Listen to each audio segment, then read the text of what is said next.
Good morning. It's Wednesday, April the 10th. Good to have you with us on Up to the Minute. I'm Todd Duplantis. We're live with you from the HCCTV studios this morning, this Wednesday, hump day, of course, halfway through this week that seems like it's been going on forever. Let's check in with my co-host this morning, Montrose Cunningham. Montrose, does it seem like a Wednesday to you? It does. I think the storm last night is making me feel like, yeah, this is the middle of the week, and we got a little ways to go.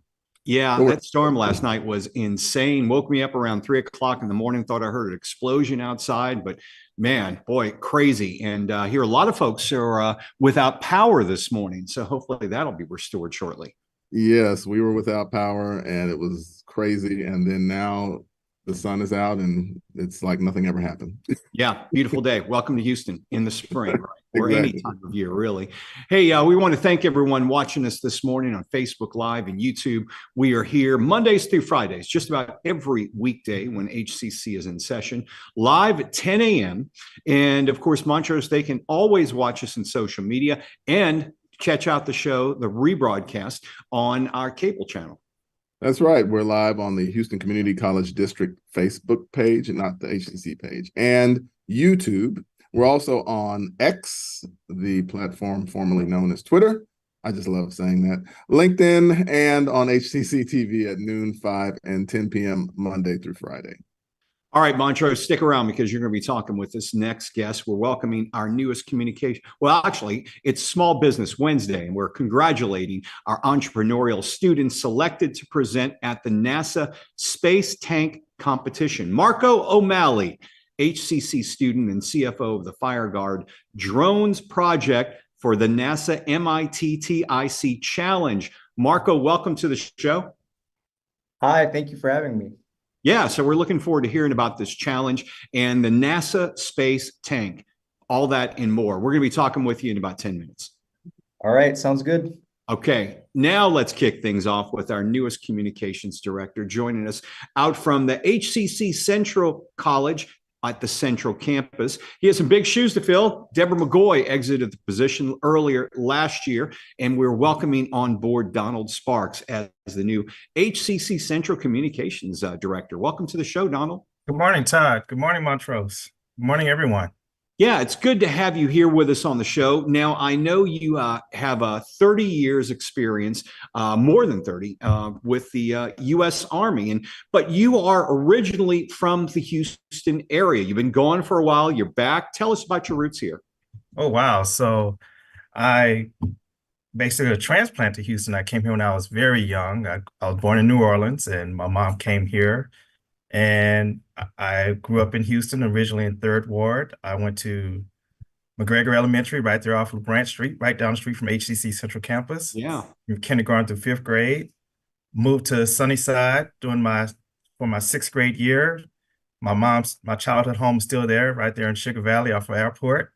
So I went to Reynolds, went to Carter G. Woodson for middle school, then went to the great Ebony Worthing High School right there, also known as Sunnyside High, on Reed and Scott. And I think That's we 1986. We had a trustee that went to that school as well, right? Yes, Dr. Preta Starworth. She's also a famous alumni of the high school as well.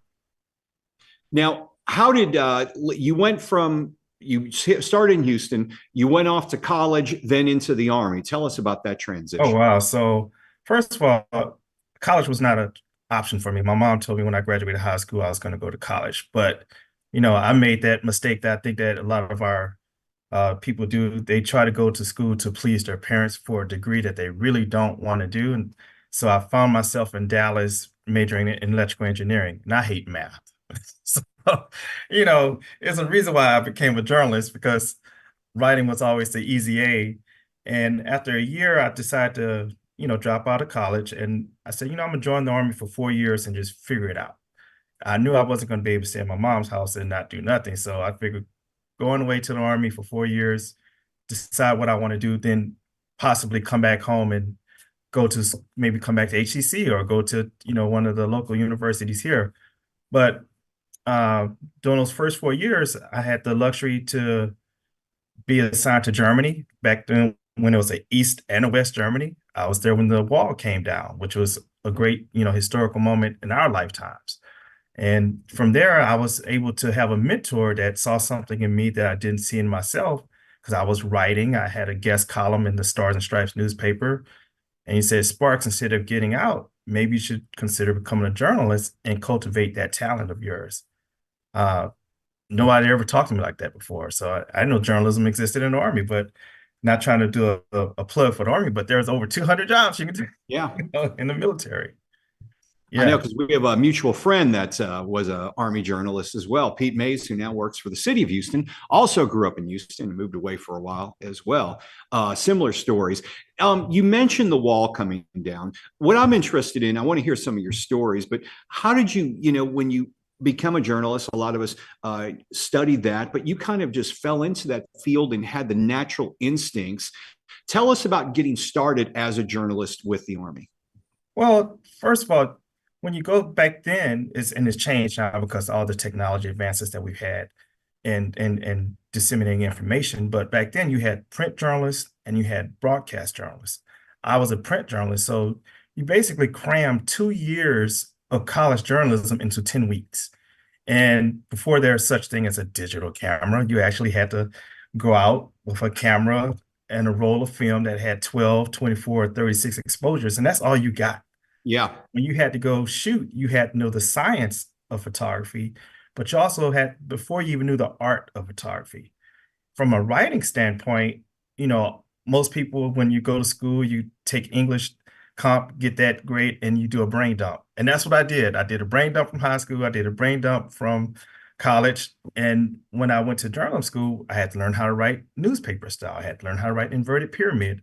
All those things we learned about grammar, punctuation, sentence structure. You know what? That really mattered. So I had to get back into how to write and how to create a story and how to craft a story and how to get the reader's attention. So how to develop interviewing skills. When you walk into a room to do a personality feature, what can you connect with that person and be able to tell that story? So I was very fortunate. My first assignment as a journalist was Fort Jackson, South Carolina, which is the home of basic training. So everyday basic training happens in America at Fort Jackson. And I was able to cultivate my talent, cultivate my skills as a writer, cultivate my skills as a photographer, and then had advanced training in photojournalism, which propelled me to do, to be an expert in my craft. And tell me a bit, I know you were involved in the recovery efforts here in Houston for Hurricane Harvey. Tell me about that. Oh, wow. So, as a long-time soldier, I deployed to Iraq, I deployed to Afghanistan, and I did those missions, Desert Shield, Desert Storm. And as I was nearing the end of my career, Hurricane Harvey happened here in Houston. And, I called that was my last deployment. And for me, it was very personal because I grew up in Houston. Yeah. And the devastation that was caused by Hurricane Harvey, impacted thousands and thousands of people. So I was stationed at the time, which is now Fort Cavazos. It was called Fort Hood at the time. And we sent trucks and we sent equipment out and we sent, supplies efforts. And we went out to distribute and help people during that time of crisis. And it was personal for me because this is my hometown. This is my city. And to be a part of doing reconstruction in other countries in the world, yes, that was important. But to come home and help the citizens of Houston, I took it very personal, and it was no better way to end my career as a soldier to help my own fellow citizens here in Houston. Yeah, I mean, it certainly does mean a lot. I mean, I'm from New Orleans as well.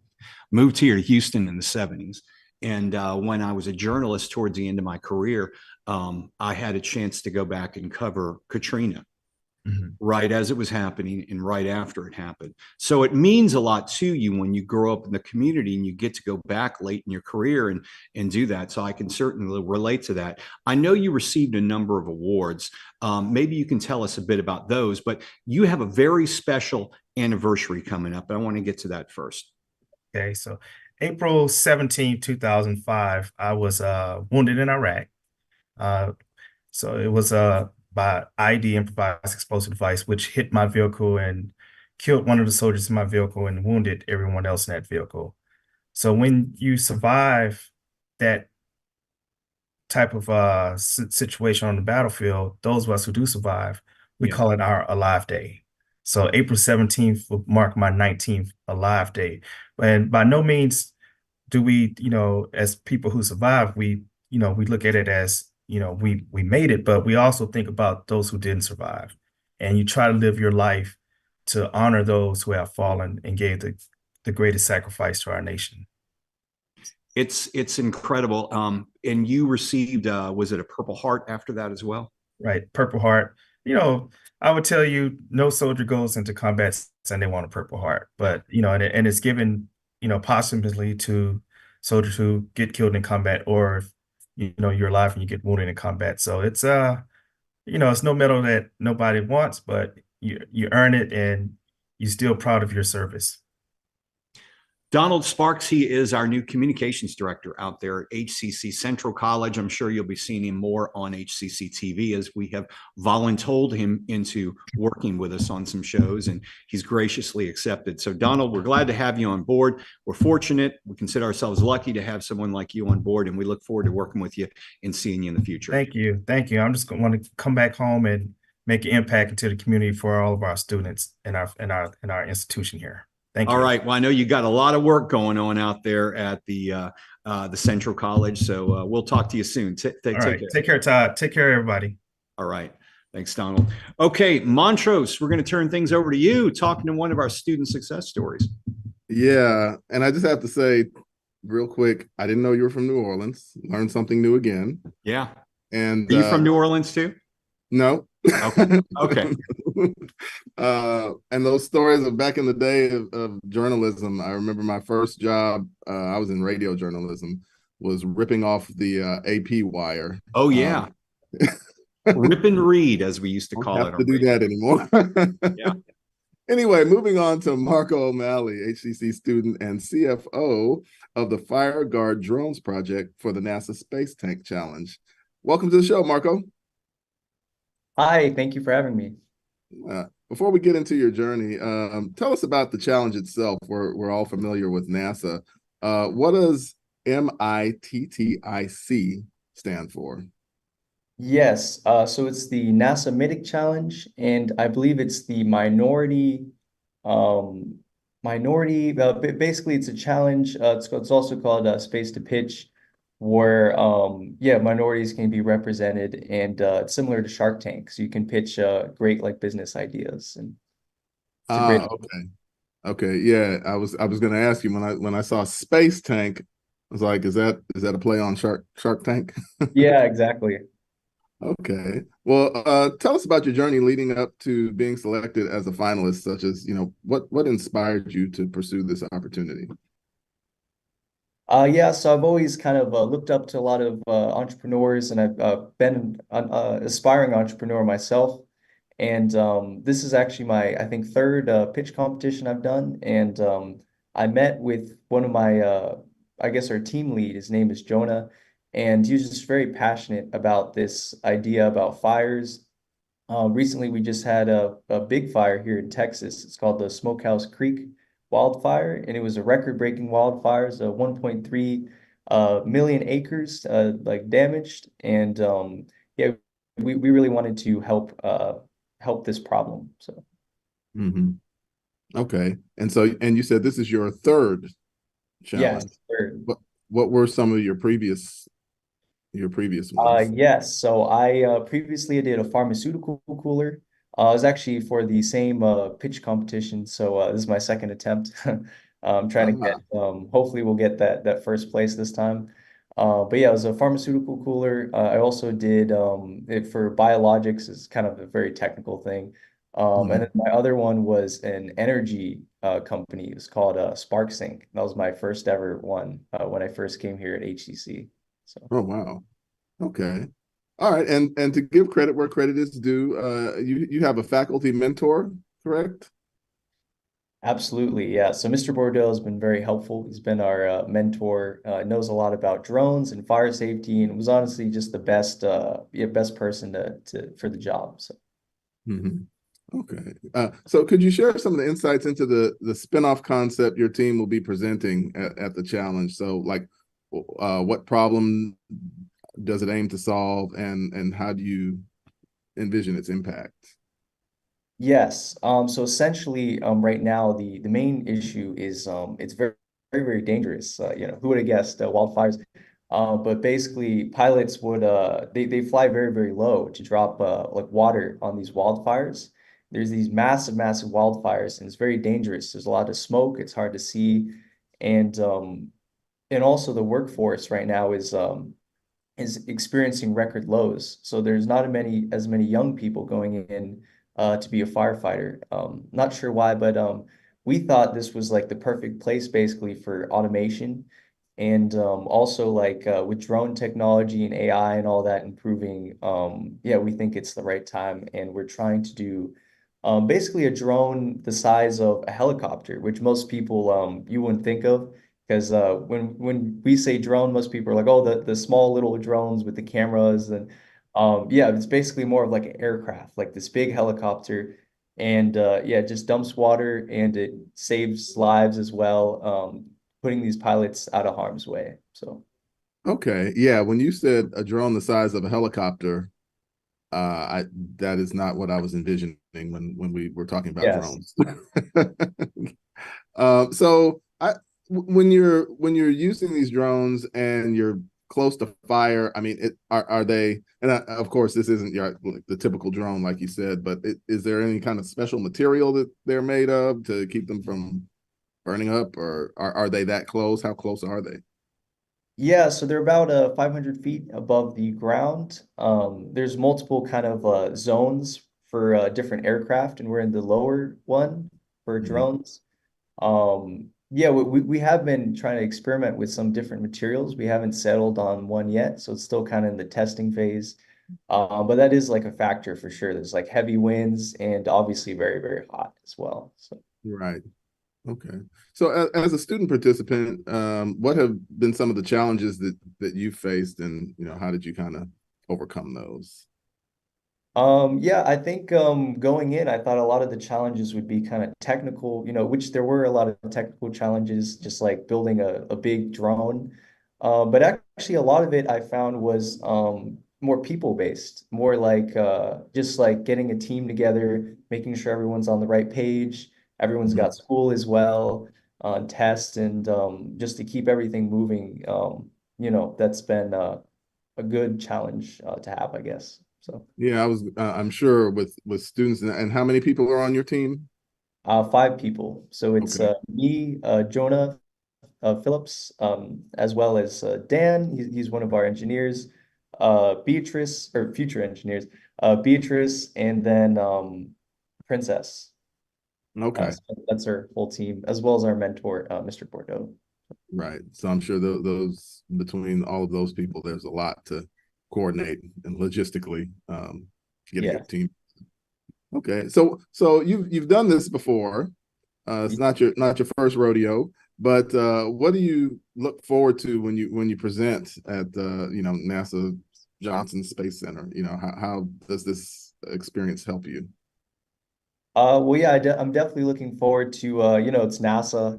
I Mhm. love NASA rockets. It's very cool. Even though I'm going for the second time, yeah, I'm just very excited for the opportunity. It's a national competition, so I get to meet a lot of cool people from all around the U.S. Yeah, we met some people last time from Hawaii, Boston, all these different places, and yeah, of course, just the rockets are just cool. So. Right.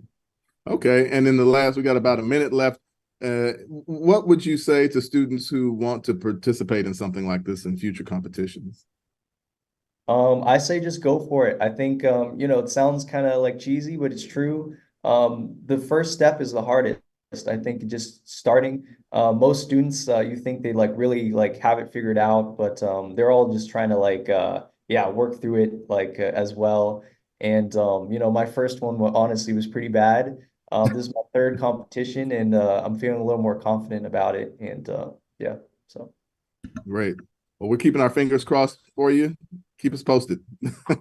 Thank you. All right. That's Marco O'Malley, HCC student and CFO of the FireGuard Drones project for NASA Space Tank Challenge. And we'll have your info in the post after the show. Thanks for joining us. All right. Thanks for having me.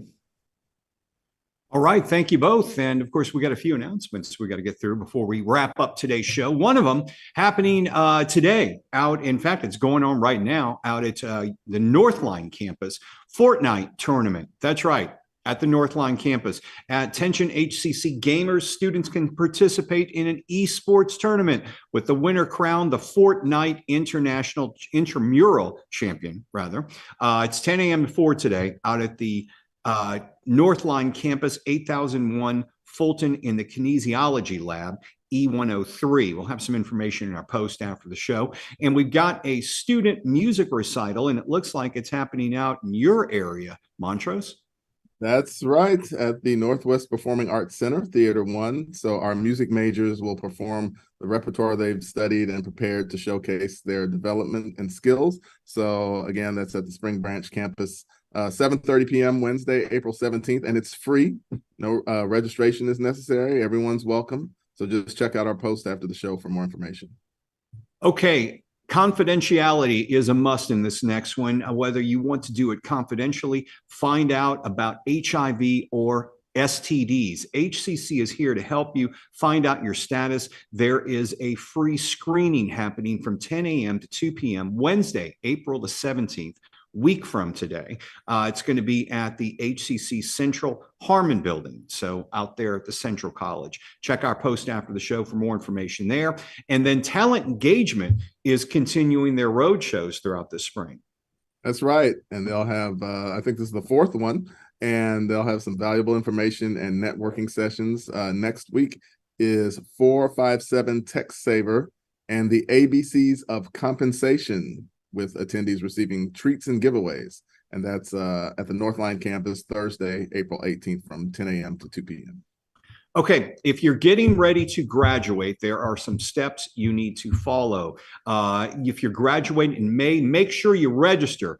Register for commencement by Monday, April the 22nd. That is right around the corner. Register ahead of time. We always have students at the last minute coming forward saying, hey, can you help us out? Didn't register in time. You need to register in time.